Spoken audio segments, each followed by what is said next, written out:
Hey! Il y a quelques temps, je suis allé avec ma copine au Musée national des beaux-arts de Québec. Et, outre avoir fait le plein d'inspiration, ça m'a aussi donné une idée.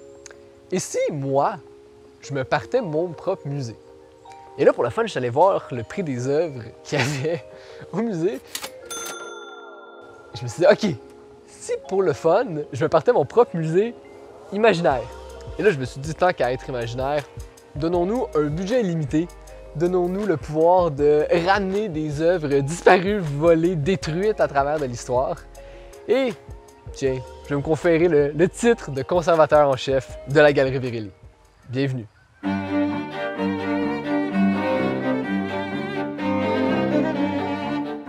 Le but de l'exercice, c'est de, oui, vous présenter des œuvres que j'apprécie, mais c'est aussi de les présenter dans un nouveau contexte d'appréciation pour souligner des aspects qui ne sont pas toujours flagrants dans une expérience muséale classique. Si c'était pas clair, ça va l'être dans une minute et quart. Faites-moi confiance, trust me, the man know what he's doing. Il va sûrement avoir des œuvres que vous allez reconnaître parmi celles que je vais nommer, mais je vais toujours leur donner une petite twist dans la présentation pour nous permettre de l'apprécier d'une nouvelle façon. Aussi, si jamais je ne nomme pas votre œuvre favorite, je vous invite à me la marquer dans les commentaires parce que, j'adore jaser avec vous et je suis vraiment intéressé à savoir ce que vous voulez. Et aussi parce que l'algorithme YouTube, il adore ça. Si vous commentez la vidéo, elle va partout, elle voyage, Mr. Worldwide. Pitbull, il dit Mr. Worldwide! Worldwide! Mr. Worldwide! Worldwide. Mr. Worldwide. Sur ce, je nous ai préparé 3 concepts de présentation. Coupons le ruban et voyons voir ce qui se trouve dans notre galerie imaginaire.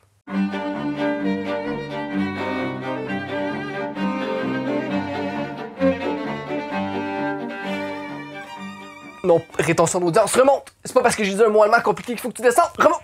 Metal Plaster, enlevé d'un coup sec, qu'est-ce que le Gesamtkunstwerk? Donc le Gesamtkunstwerk, c'est entre autres le titre d'un album mythique du groupe québécois de Dead Obies. Les vrais savent, mais c'est aussi un concept d'art allemand qui se traduit littéralement par œuvre d'art totale. Et dans cette optique-là, j'aimerais faire de ma galerie une œuvre d'art totale. C'est pourquoi j'ai décidé de solliciter l'esprit de 2 artistes du mouvement Le gars du Gesamtkunstwerk, ça passe comme du beurre dans poêle, mais Environmental Art, ça le fait pas. De l'art environnemental pour nous créer une œuvre spéciale pour la galerie. Jean-Claude et Christo, c'est un couple d'artistes qui sont connus pour leur œuvre absolument monumentale, entre autres leur Valley Curtain, leur Surrendered Island, leur The Gates. Mais moi, mon œuvre préférée, c'est le Reichstag emballé. Ça a pris quasiment 25 ans avant que Jean-Claude et Christo puissent réaliser leur rêve, qui était d'emballer le Parlement allemand dans du tissu. Faut aussi noter que 10 ans auparavant, il avait fait la même chose avec le Pont-Neuf à Paris. Et même, très récemment, avec l'Arc de Triomphe. Donc, ce sont des habitués d'emballer des affaires. Un point important, c'est que leurs œuvres sont des œuvres d'art éphémères. Ça veut dire que le Pont-Neuf, il n'est pas encore emballé de nos jours. Il est emballé un 14 jours et that's it. Ce qui fait qu'on est en train de se demander c'est quoi la pertinence de faire des œuvres éphémères comme ça qui disparaissent dans le néant après. Mais en fait, c'est que les œuvres sont pas vraiment aussi éphémères qu'on le croit parce que selon Jean-Claude et Christo, tout le processus artistique qui a mené à la création de l'œuvre fait partie de l'œuvre en soi. Ça veut dire que toutes les démarches gouvernementales, les apparitions dans la presse, les croquis et finalement le produit fini font partie de l'œuvre pour Jean-Claude et Christo. Ce faisant, pour ma galerie, j'aimerais la faire emballer par Jean-Claude et Christo comme ils ont fait avec le Reichstag, comme ils ont fait avec le Pont-Neuf. Et ce que je trouve intéressant dans cette idée-là, c'est qu'essentiellement ça reste le même concept, c'est-à-dire emballer une bâtisse, mais que là on parle pas d'un symbole important de l'histoire architecturale allemande, mais plutôt d'une banale bâtisse. Donc là on peut se demander, est-ce que la trivialité historique de ma galerie, ça vient pas réduire totalement le propos de Jean-Claude et Christo? Est-ce que, au contraire, le fait d'emballer ma galerie va la rendre grandiose soudainement, même si c'est juste un petit local banal sur le boulevard des Laurentides, admettons? Bref, plein de beaux questionnements qu'on va laisser aux visiteurs de notre galerie imaginaire.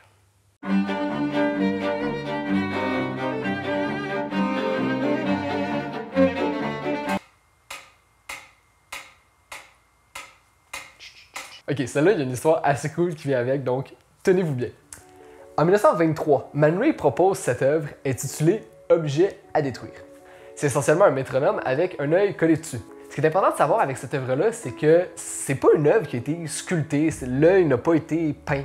C'est vraiment un métronome que Man Ray a trouvé et auquel il a coller un œil qu'il a découpé dans une revue ou sur une photo. En histoire de l'art, c'est ce qu'on appelle un ready-made, donc un objet industriel auquel on apporte peu ou pas beaucoup de modifications et qui devient une œuvre d'art par le simple pouvoir de l'artiste.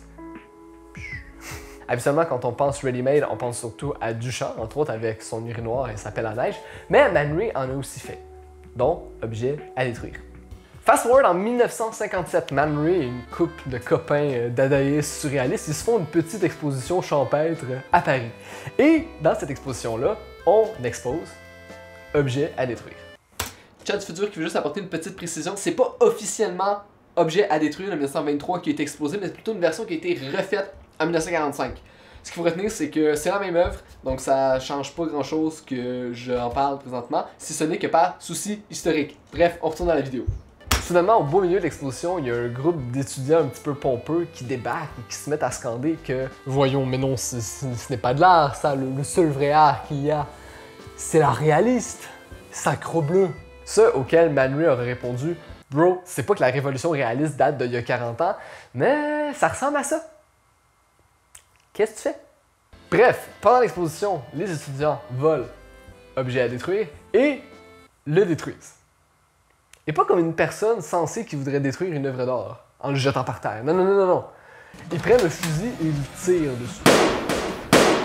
Ce qui, à mon avis, est un peu excessif. Donc, objet à détruire remplit sa destinée d'être détruit, un petit peu contre le gré de Man Ray. Mais Monsieur Ray ne se laissera pas abattre parce que l'année suivante, avec l'argent des assurances, il va recréer objet à détruire. Donc, prendre le métronome, il va mettre un autre œil dessus, mais cette fois-ci, l'intituler objet indestructible. Ce qui fait que moi, pour ma galerie, j'aimerais ça avoir l'une à côté de l'autre objet à détruire et objet indestructible.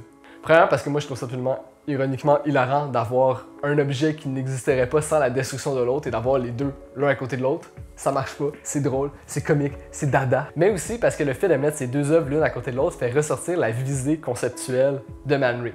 L'essence de l'œuvre, c'est pas d'avoir cet œil particulier-là ou d'avoir ce bois particulier pour le métronome. Parce que la vraie œuvre d'art, c'est pas la matérialisation de l'œuvre, mais c'est plutôt le concept. Donc l'idée de prendre un métronome, de prendre un œil et d'assembler ces deux objets-là ensemble pour créer une œuvre. Oui, on peut prendre le métronome et tirer des coups de fusil ou le lancer par terre, mais l'objet indestructible l'est vraiment dans le sens où est-ce qu'on ne peut pas détruire le concept d'assembler ces deux choses-là ensemble.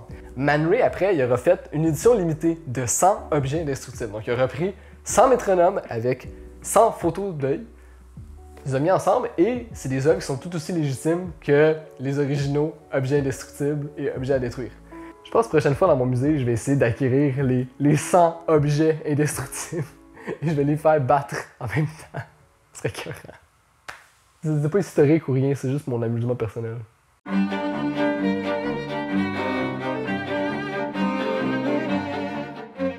Je vois déjà plusieurs questionnements dans vos yeux. Chad, les Jocondes. Pourquoi plusieurs Jocondes? Il n'y en a pas juste une. J'y arrive. Aussi, autre questionnement. Chad, pourquoi t'as changé tes pantalons? Ben, c'est parce que jaune sur jaune, c'est pas beau. Ça m'énervait. Pour vrai, je l'ai filmé avec les pantalons jaunes, puis j'ai fait, non, ça le fait pas. Non. Jaune sur jaune, c'est moche. Bref, si j'avais un petit 2 à mettre, vous savez à quoi ressemble la Mona Lisa. Vrai?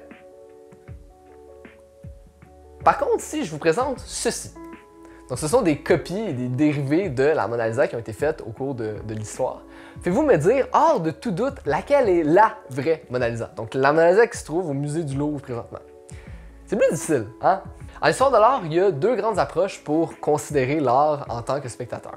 Il y a la première approche qui est ce qu'on appelle l'approche formaliste. Avec l'approche formaliste, ce qui compte dans l'œuvre, c'est sa forme. Donc, qu'est-ce qu'on voit? Ça veut dire que si, mettons, j'avais une peinture et que je la multiplie par 3 et que je vous dis, OK, cette peinture-là a été faite par Pablo Picasso, celle-ci par Mère Teresa et celle-là par Donald Trump, eh bien, selon la pensée formaliste poussée à l'extrême, ça ne devrait pas avoir d'importance laquelle. Vous appréciez la peinture pour ses qualités artistiques. Ça veut aussi dire que si un après-midi très ennuyant, je m'affairais, disons, à recréer la Mona Lisa, coup de pinceau par coup de pinceau, là, à un point tel que si je mettais celle de Da Vinci et celle de Verelli une à côté de l'autre, on pourrait pas faire la différence entre les deux. Par contre, si je vous dis, ah, celle-là, c'est Da Vinci qui l'a faite, eh bien, vous allez avoir peut-être un petit peu plus d'estime. que si c'est Verelli qui l'a fait dans son sous-sol un après-midi pluvieux. Et même si on pousse ça encore plus grossièrement, si on s'en va sur le site www.amazon.com, il y a cette décoration murale de la Mona Lisa au prix exceptionnel de 59,99 US. Selon la pensée formaliste poussée à l'extrême, si j'affichais ça dans mon salon, ça aurait absolument la même valeur artistique que si j'avais la vraie Mona Lisa. Ce qui n'est pas exactement la même affaire.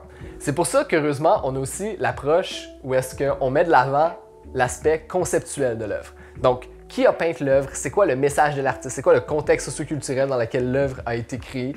Bref, tout ce qui entoure notre œuvre. Maintenant, si on considère l'historique de l'œuvre, nos trois Mona Lisa n'ont pas du tout la même valeur. Je pense que celle chipette d'Amazon vaut un peu moins que la Mona Lisa qui se trouve au Louvre. Celle de Verelli entre les deux. J'espère. Considérant ça, tu vas me dire, Chad, c'est quoi le but de te faire un mur de Mona Lisa avec les copies? Eh bien, le but, c'est ça. C'est d'enfin pouvoir apprécier la Mona Lisa pour son aspect formaliste. Parce qu'on va se le dire, il y a une espèce d'aura de célébrité autour de la Joconde. Tout le monde connaît la Joconde. Donc, en entretenant cette question de c'est laquelle la vraie Joconde, ça nous aide à justement voir l'œuvre pour ce qu'elle est, pour ses qualités formalistes. Entre autres, pour son sfumato exceptionnel, donc comment est-ce que les chairs sont rendues, les dégradés, comment on utilise la perspective atmosphérique pour faire ressortir notre sujet, et la palette de couleurs. Donc ça aide un petit peu à diffuser, comme j'ai dit, l'aura de célébrité autour de cette œuvre, et on peut enfin apprécier la Mona Lisa pour ce qu'elle est, et non pas parce que l'histoire de l'art nous a dit qu'on devrait l'apprécier, donc il faut absolument l'apprécier. Et pour ceux que ça titillerait un peu trop, je vous mets laquelle est la vraie avec le nom des autres Mona Lisa.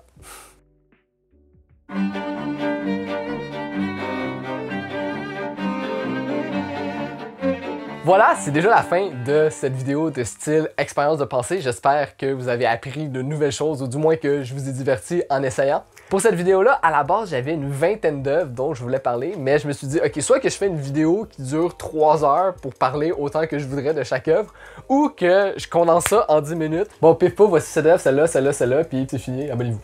Non. Je me suis dit ni l'une ni l'autre des options est intéressante, donc j'y suis allé avec un format plus petit, avec moins d'œuvres, mais ça veut dire que pour les prochaines vidéos, j'ai encore du matériel pour vous parler de d'autres œuvres. Ce qui m'amène aussi à vous rappeler que si j'ai pas parlé de votre œuvre, mettez-moi ça dans les commentaires et peut-être, qui sait, je vais m'y attaquer pour la partie 2 de cette vidéo, qui va sortir un jour dans la vie. Chad, comment je fais pour ne pas rater cette future vidéo potentielle? Excellente question, voix omnisciente qu'on ne sait pas elle sort de où. La meilleure façon, c'est de s'abonner et de sonner la petite cloche. De cette façon, tu reçois une notification quand je fais une nouvelle vidéo. Et ça, tu dois savoir ça, donc fais-le, je te laisse un moment. Sinon, votre fin de semaine, ça a bien été.